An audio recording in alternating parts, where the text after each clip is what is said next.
Assalamualaikum warahmatullahi wabarakatuh. Innal hamdalillah nahmaduhu wa nasta'inuhu wa nastaghfiruh wa na'udzu billahi min sururi anfusina was sayyiati a'malina. May yahdihillahu fala mudilla lahu wa may yudlilhu fala hadiya lahu. Wa asyhadu an la ilaha illallah wahdahu la syarika lah. Wa asyhadu anna Muhammadan abduhu wa rasuluh. Allahumma salli ala Muhammad wa ala ali Muhammad. Ya ayyuhalladzina amanu taqullaha haqqa tuqatih wa la tamutunna illa wa antum muslimun.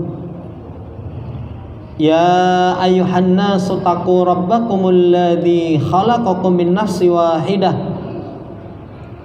wa khalaqa minha zawjaha wa batha minhuma rijalan katsiran wa nisaa'a wa taqullaha alladzi tasaaluna bihi wal arham innallaha kana 'alaikum raqiba. Ya ayyuhalladzina amanu taqullaha wa qulu qawlan sadida yuslih lakum a'malakum wa yaghfir lakum dhunubakum wa may yuti'illaha wa rasulahu faqad faza fawzan 'azima. Amma ba'd, fa inna ashdaqal hadithi kitabullah wa khairal hadi hadi Muhammadin sallallahu alaihi wasallam wa syarrul umuri muhdatsatuha fa inna kulla muhdatsatin bid'ah wa kulla bid'atin dhalalah wa kulla dhalalatin finnar. Ma'asyiral muslimin rahimani wa rahimakumullah, melanjutkan pembacaan kitab Aqidati Tauhid. Kita masih dalam pembahasan di bab yang ketiga, penjelasan tentang kesyirikan serta penyimpangan dalam kehidupan manusia. Masuk pada pasal yang kedua di halaman Tsaniyah wa Tis'un 92. Asyirku ta'rifuhu wa anwa'uhu. Syirik, apa definisinya? Kemudian jenis-jenis kesyirikan. Beliau Syekh Shalih Fauzan hafizallahu taala menjelaskan syirik itu ja'ala syarikan lillahi ta'ala fi rububiyatihi wa ilahiyatihi, menjadikan sekutu bagi Allah dalam rububiyah, dalam uluhiyah. Itu syirik. Lah nanti sebagian ulama ungkapannya adalah tasfiyatu ghairillahi billah mimma huwa min khasaisillah, menyamakan selain Allah dengan Allah dalam perkara-perkara yang merupakan kekhususan bagi Allah Subhanahu wa taala. Kekhususan Allah mencipta, memiliki, mengatur, memberi rizki, menghidupkan, mematikan, mendatangkan manfaat, menolak madarat. Itu kekhususan bagi Allah Subhanahu wa taala.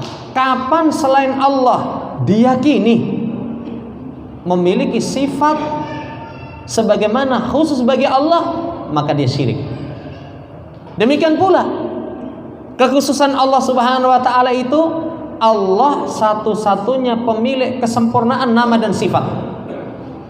Kapan seseorang meyakini selain Allah itu punya kesempurnaan nama dan sifat, berarti dia syirik. Kekhususan Allah itu, Allah satu-satunya zat yang berhak diibadahi. Kapan seseorang punya keyakinan beribadah kepada selain Allah boleh, diarahkan ibadah kepada selain Allah tidak mengapa, syirik. Lah syirik jenis yang ketiga ini kata beliau al-ghalib al-israku fil uluhiyah. Secara umum atau kebanyakan kesyirikan itu dalam masalah uluhiyah. Ini boleh sebutkan kalau kesyirikan di masa Nabi SAW itu kebanyakan dalam masalah uluhiyah. Adapun dalam masalah rububiyah, mereka di masa Nabi SAW itu meyakini rububiyah Allah Subhanahu wa taala. Ditanya siapa pencipta, mereka akan menjawab Allah. Tapi giliran ibadah, mereka palingkan kepada selain Allah, kepada berhala-berhala, kepada Lata, kuburan, kepada Uzza, pohon besar, kepada Manat, patung, dalam perkara ibadah, uluhiyah. Cuman kalau di masa sekarang, jamaah hormati, syirik itu bukan hanya dalam masalah uluhiyah. Dalam masalah rububiyah ada keyakinan ada yang bisa mencipta selain Allah, punya kuasa selain Allah, memiliki selain Allah. Dalam masalah nama dan sifat, zat yang maha tahu perkara gaib cuman Allah. Di masa sekarang ada orang-orang yang punya keyakinan selain Allah mengetahui perkara yang gaib. Entah itu dari kalangan dukun atau entah itu dari kalangan orang-orang sufi yang mereka menganggap memiliki ilmu kasyaf, kemampuan menyingkap rahasia ilahi bahasanya. Jamaah hormati, berarti lebih parah. Tapi kata beliau, kesyirikan dalam masalah uluhiyah ini yang paling dominan. Kesyirikan dalam masalah uluhiyah itu bi an yad'uwa ma'allahi ghairahu aw yasrifalahu syai'an min anwa'il ibadati. Pertama, kesyirikan dalam masalah uluhiyah itu berdoa bersama Allah sesembahan yang lain. Paling banyak kesyirikan itu dalam masalah doa. Makanya Syekh Muhammad bin Abdul Wahab ketika menjelaskan siapa yang memalingkan ibadah kepada selain Allah musyrik, itu dalilnya tentang doa. Wa anna masajida lillah fala yad'u ma'allahi ahada. Jangan kamu seru bersama Allah seorang pun. Kenapa? Karena hampir semua peribadatan selain Allah, memberikan ibadah kepada selain Allah, itu intinya permintaan. Coba lihat orang menyembelih, permintaan. Kenapa kau nyembelih kerbau, kepalanya ditanam di sini? Minta. Oh, yang penguasa sini supaya nggak ganggu. Kenapa seseorang misalkan memelihara jimat-jimat? Permintaan supaya nanti mendapatkan ini dan itu. Disebutkan ayyada'u bi ayyada'u wa ma'allahi ghairah. Karena memang kesyirikan dalam masalah uluhiyah paling besar itu masalah doa. Kalau nggak masalah doa, yasrifalahu syai'an min anwa'il ibadah, memalingkan sesuatu dari jenis ibadah. Menyembelih untuk kuburan, diperuntukkan untuk kuburan. Nadar kepada orang yang telah mati, takut, harapan, rasa cinta diberikan kepada selain Allah Subhanahu wa ta'ala. Dan termasuk cinta ini, bahkan Utsaimin secara tersendiri beliau sebutkan kesyirikan di masa sekarang yang orang tidak sadar 4. Pertama, riya. Itu syirik gak sadar. Kedua, mengagungkan makhluk kata dimillah, seperti mengagungkan Allah. Beliau kasih contoh, kalau ada perintah dari amir, perintah dari wazir, ketika perintah itu bertepatan dengan panggilan waktu sholat, dia agungkan perintah, tidak mempedulikan sholat. Tidak mempedulikan sholat, walaupun keluar dari waktu sholat, dia nggak peduli. Nah, ini kesyirikan ini. Mengagungkan makhluk kata dimillah. Yang ketiga, kesyirikan dalam masalah al-mahabbah, cinta. Biasanya orang kalau sudah kena penyakit asmara ya, cinta itu sudah Allah Subhanahu wa ta'ala dilupakan. Semua itu hanya kepada yang dicintai. Yang keempatnya kata beliau, peribadatan kepada harta, kepada dunia. Beliau bawakan hadis Ta'isa Abdul Dinar, Abdul Dirham, Abdul Hamisa, Abdul Hamilah, in u'tiya radiyah wa in lam yu'ta sahita. Celaka hambanya dinar, dirham, beludru, sutra.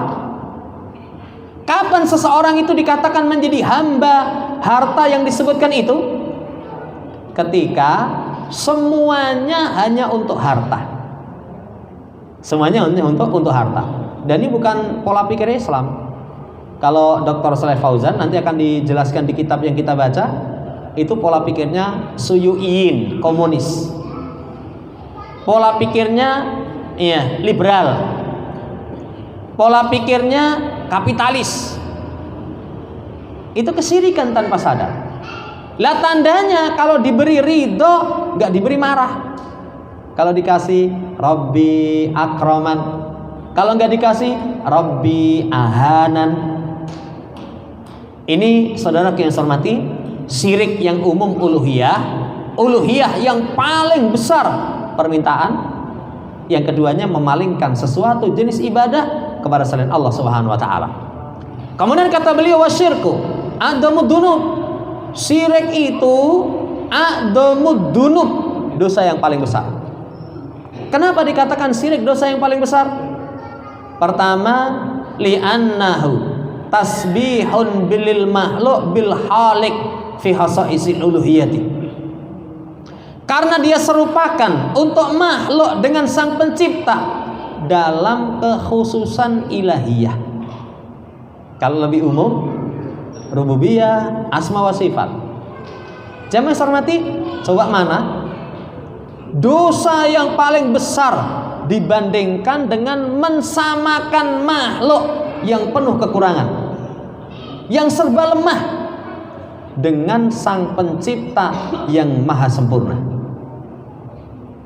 Lah kita ini sama makhluk saja diserupakan nggak mau itu. Kadang ada orang, rupamu kok mirip kai, nesu itu. Kenapa nesu? Wong dia nggak level dengan saya ya. Sombong ya. Kita ini diserupakan sesama makhluk saja nggak mau, apalagi sang pencipta diserupakan dengan makhluk, makhluk diserupakan dengan sang pencipta. Ini kata Imam Al-Qayyim, inti kesyirikan 3 itu cuman ini tasbih. Inti kesyirikan 3 itu adalah penyerupaan Allah dengan makhluk. Contoh, kenapa orang datang ke kuburan para wali, kemudian dijadikan para wali itu perantara-perantara dalam meminta kepada Allah? Tasbih al-khaliq bil makhluk. Kalau makhluk, kita datang meminta hajat nggak akan dikasih, karena menurutnya kita nggak dikenal oleh makhluk itu. Tapi kalau dengan orang dekatnya, kita dari Solo ke Jakarta, ke Istana Negara, nemui Pak Jokowi, Pak saya orang Solo, tolong ini kasih ini. Itu belum masuk saja, sopo kowe. Tapi kalau sama Mas Gibran sampai sana, ya, beliaunya yang nyampaikan, nanti akan sampai. Lihat, tasbih lil makhluk bil khaliq. Allah diserupakan dengan penguasa dunia. Penguasa dunia kalau langsung nggak sopan, tapi kalau sekretarisnya, orang-orang terdekat, nanti akan sampai. Sama ketika makhluk diserupakan dengan sang pencipta, makhluk diyakini memiliki kemampuan yang itu kemampuan hanya dimiliki oleh Allah Subhanahu wa taala. Itu saudara yang saya hormati merupakan inti kesyirikan. Makanya faman asraka ma'allahi ahada faqad syabahahu bihi wa hadza a'dhamud dzulmi. Maka siapa yang mensekutukan bersama Allah seorang pun, sungguh dia telah serupakan Allah dengannya. Dan ini merupakan kedoliman paling besar. Makanya Luqman kasih nasihat kepada anaknya, ya bunayya la tusyrik billah inna syirka la dzulmun adzim.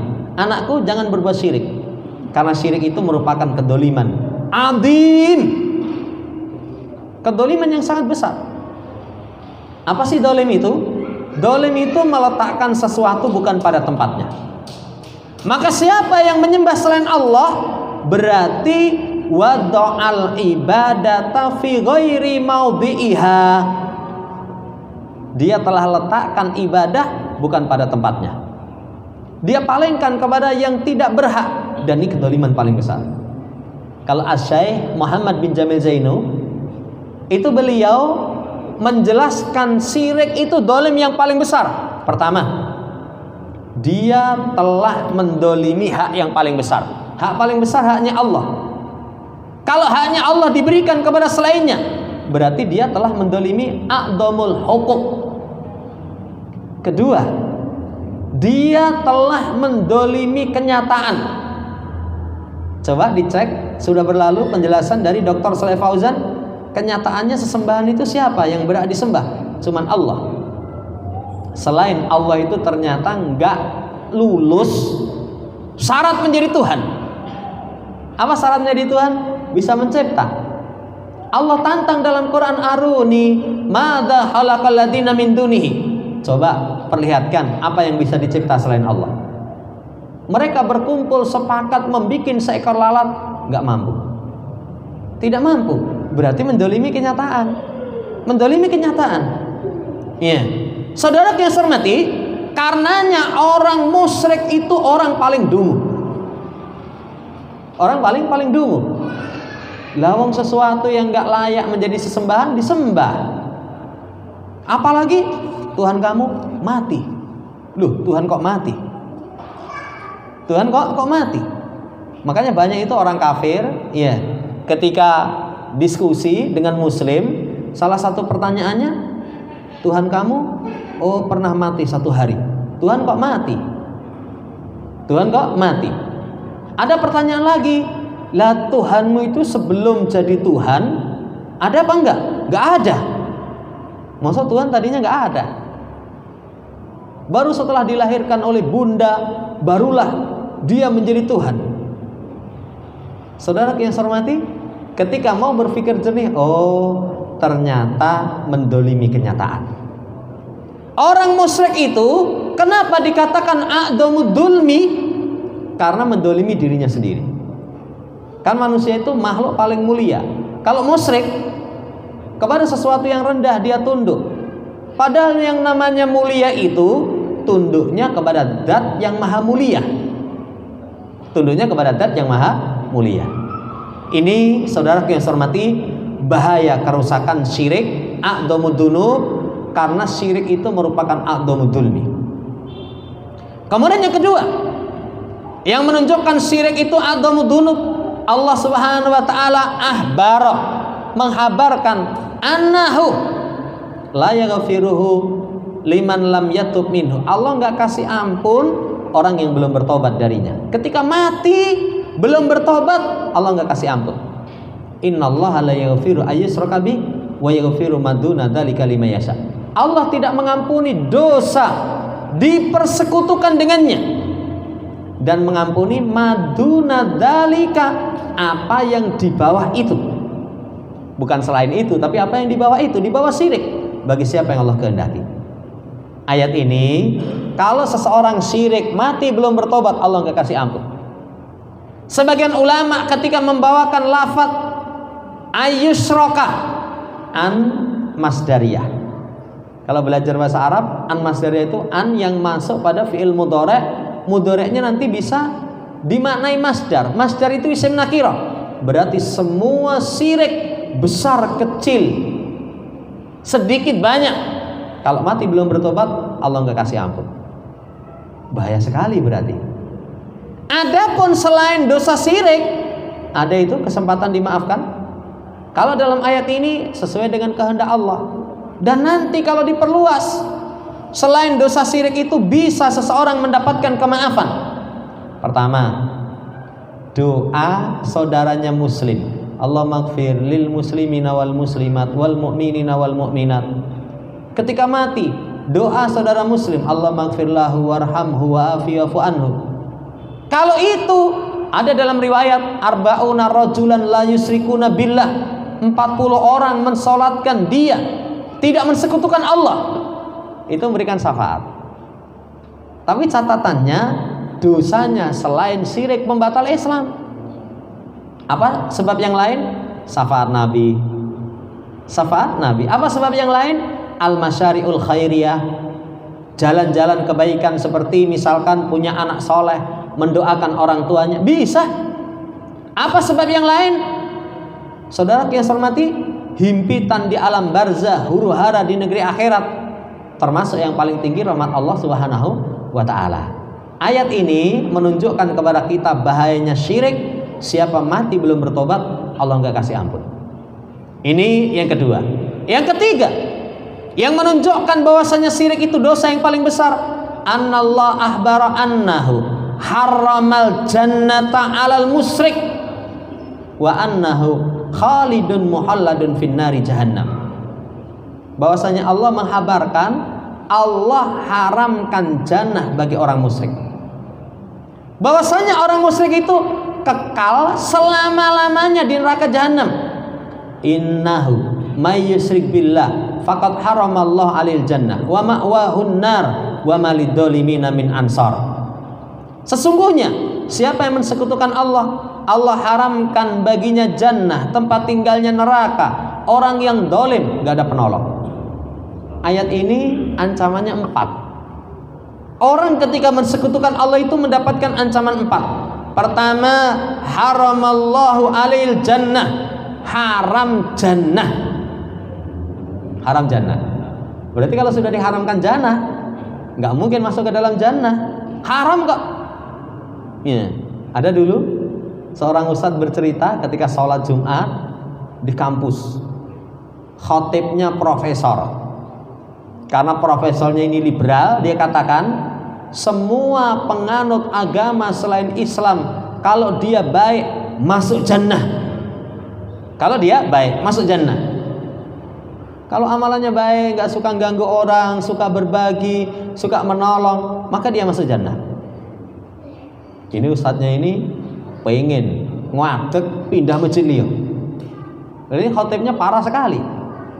Dulu di Cemani pernah, jadi ada seperti itu. Jadi ustadz dengar khutbah seperti itu langsung ngadegnya pindah masjid liya. Karena sudah parah. Akhirnya sabar. Begitu selesai, Prof, tadi Anda sampaikan semua penganut agama selain Islam, asal dia baik masuk jannah. Terus piye maknane surat Al-Bayyinah? Innal ladzina kafaru min ahlil kitabi wal musyrikin fi nari jahannam khalidina fiha ulaika hum syarrul bariyah. Maknane piye coba? Gak bisa jawab. Saudara yang saya hormati, musyrik itu diharamkan jannah, ancaman pertama. Ancaman kedua, tempat tinggalnya neraka. Ancaman ketiga disebut dolim. Sudah di poin yang pertama. Ancaman keempat, sama sekali nggak ada penolong. Sama sekali nggak ada penolong. Tadi sudah kita terangkan di poin yang kedua. Kalau seorang memiliki dosa selain syirik, banyak itu harapan.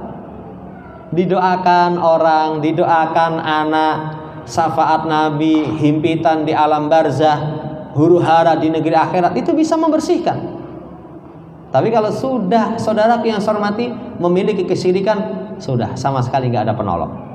Nggak ada penolong. Bahkan dalam riwayat ada seorang yang mengucapkan la ilaha illallah khalisan min qibalin nafsi, nggak punya kebaikan kecuali hanya syairah sebesar biji gandum. Biji gandum itu besarnya seberapa? Sekepala orang. Itu semongkok. Biji gandum cuman kecil, sebesar darah. Darah itu para ulama terangkan sebesar semut kecil.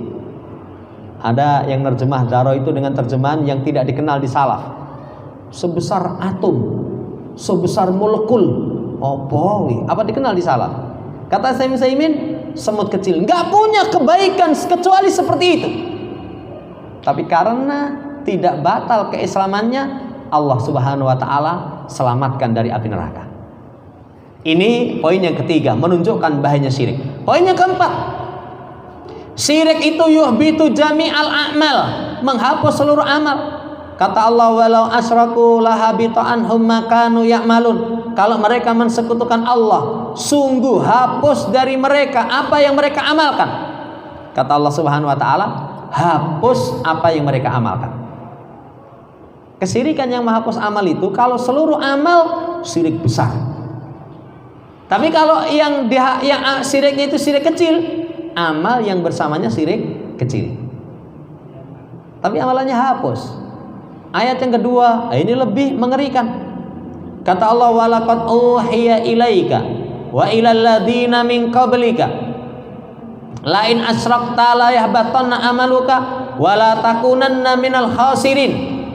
sungguh diwahyukan kepadamu dan kepada orang-orang sebelummu, kalau engkau berbuat syirik, sungguh akan hapus amalanmu dan kamu termasuk orang yang merugi. Hapus amalanmu. Khitab ayat ini lain asyrokta. Ta itu kalau dalam bahasa Arab domir, mukhatab, mufrad, mudzakkar. Diajak bicara satu orang laki-laki. Anda. Siapa yang dimaksudkan Anda di situ? Nabi kita Muhammad SAW. Apa mungkin Nabi Muhammad berbuat syirik? Enggak mungkin. Tapi kata Allah, Muhammad lain asyrokta. Kalau kamu berbuat syirik, sungguh-sungguh hapus amalanmu. Layah batonna. Ada lamu taukid, ada nun taukid. Amaluka, amaluka mufrad mudhaf. Bukan amaluka, tapi amaluka. Itu memberikan faedah umum. Seluruh amalan hapus. Padahal Nabi kita Muhammad tidak melakukan kesyirikan. Lah ini kalau orang yang tidak melakukan kesyirikan saja, kalau syirik seluruh amalannya hapus, apalagi selain mereka. Kan nanti dalam Islam itu disebutkan yang besar, yang kecil nggak boleh. Nanti ada dalam Islam itu disebutkan yang kecil, yang besar nggak boleh. Contoh, disebutkan yang besar nggak boleh, kecil apalagi? Syirik ini. Makanya orang mensekutukan Allah dengan malaikat yang dekat, Nabi diutus, haram.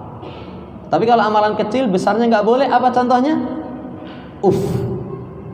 Fala taqul lahuma uffin. Jangan kamu berucap kepada orang tuamu hus.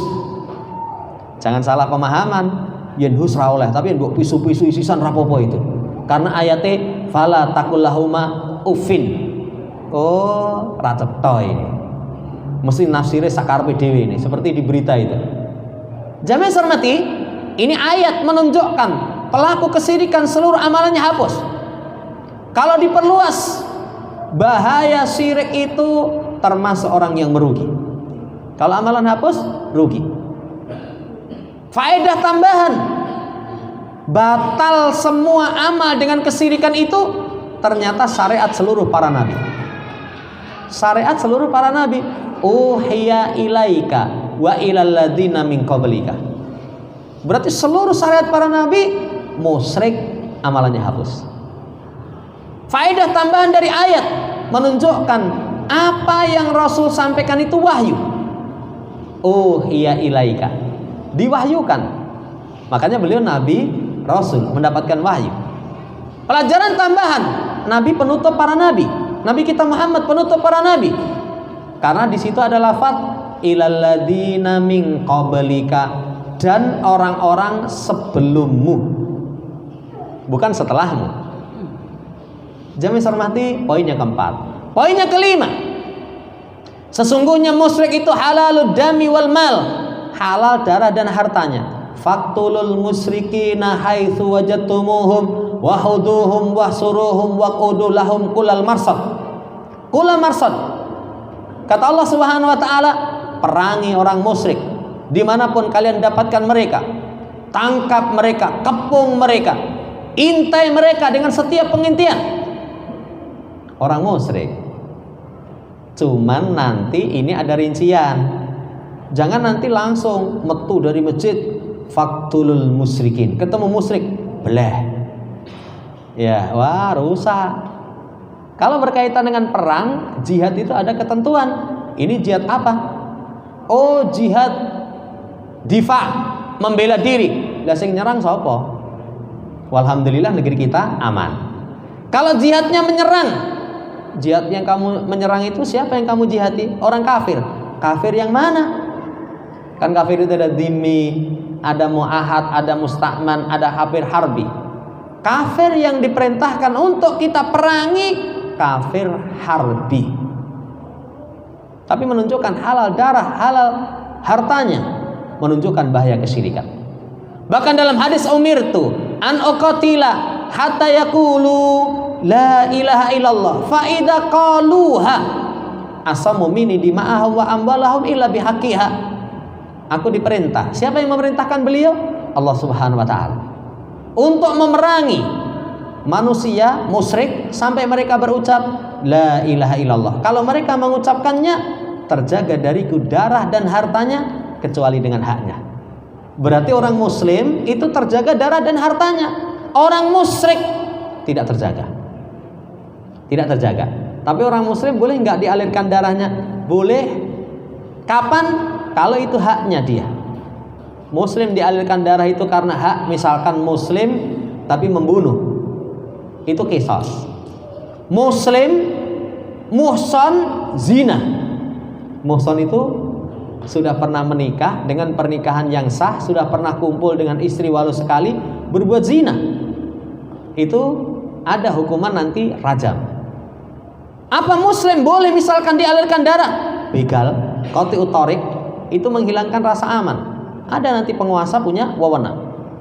Tapi kalau enggak, terjaga darah dan harta mereka. Nabi katakan inna dima'akum wa amwalakum wa aradakum alaikum haram. Darah, kehormatan, harta atas kalian haram. Tapi kalau musyrik, itu menjadikan darah dan hartanya tidak terjaga. Poinnya keenam, kata beliau anas syirka akbarul kabair. Syirik itu sebesar-besar dosa besar. Nabi katakan ala unabbiukum bi akbaril kabairi. Mau enggak aku habarkan kepada kalian sebesar-besar dosa besar? Para sahabat menjawab, tentu wahai Rasul. Al israku billah. Paling besar dosa itu mensekutukan Allah Subhanahu wa taala. Nanti kalau dalam lafaz anta ja'ala lillahi nidda wa huwa khalaqaka. Kamu jadikan bagi Allah tandingan sementara Allah yang menciptakanmu. Baru disebutkan durhaka kepada kedua orang tua. Paling besar, saudara yang saya hormati, adalah seseorang mensekutukan Allah Subhanahu wa taala. Ya, kemudian dibawakan ucapan Ibnu Qayyim, Allah Subhanahu wa taala mengabarkan anal qasda bil khalqi wal amri. Di antara maksud diciptakan dan perintah itu ayu rafa bi asma'ihi wa sifatihi. Diciptakan itu untuk mengetahui nama dan sifat Allah. Saya kemarin baca penjelasan Syekh Abdul Razak dalam kitabnya Samratul Ilmi wal Amal. Itu beliau sebutkan tujuan Allah menciptakan kita itu pertama supaya kita tahu tentang Allah. Nanti ada ayat lita'lamu annallaha ala kulli syai'in qadir. Supaya kalian tahu. Yang kedua, tujuan diciptakan kita itu adalah supaya menyembah Allah, tidak berbuat syirik. Supaya manusia menegakkan keadilan. Yang keadilan itu penegak langit dan bumi. Dan keadilan paling besar, saudara yang saya hormati, tauhid. Itu keadilan yang paling adil. Allah menciptakan kita, Allah kita sembah. Makanya kalau seorang jamaah yang saya hormati menyembah selain Allah Subhanahu wa taala, itu merupakan kedoliman yang paling dolim. Tauhid itu keadilan yang paling adil, kemudian syirik itu kedoliman yang paling dolim. Kedoliman yang paling dolim. Ini saudara yang saya hormati, poin yang keenam. Terakhir, anasirka tanakusun wa aibun nazaha rabbu subhanahu nafsahu anhuma. Kesyirikan itu adalah bentuk peremehan, bentuk celaan apa-apa yang Allah Subhanahu wa taala sucikan dari dirinya. Allah itu kan maha suci. Subhanallah, subhanallah. Subhanallah itu kalimat yang luar biasa.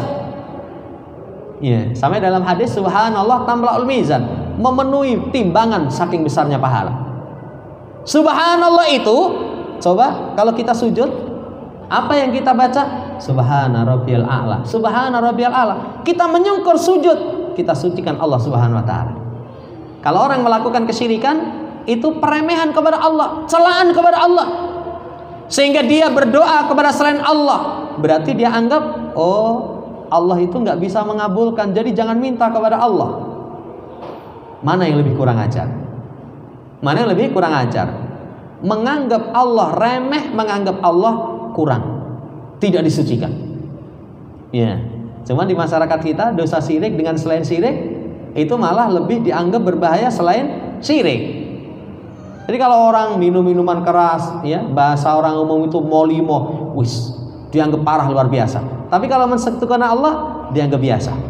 Padahal siapa yang mensekutukan Allah faqad atsbata lillah manazaha nafsahu anhu wa hadza ghayatul muhadati lillah wa ghayatul mu'anadatin wal musyaqati lillahi azza wa jalla.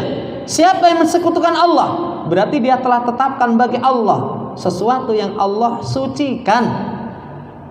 Allah disucikan malah ditetapkan. Maka ini merupakan puncak penentangan, merupakan puncak pelanggaran, merupakan puncak ya sama musyaqah. Seseorang menentang Allah Subhanahu wa taala. Kurang ajar sekali. Makanya orang tidak mengagungkan Allah dengan pengagungan yang sebenarnya orang musyrik.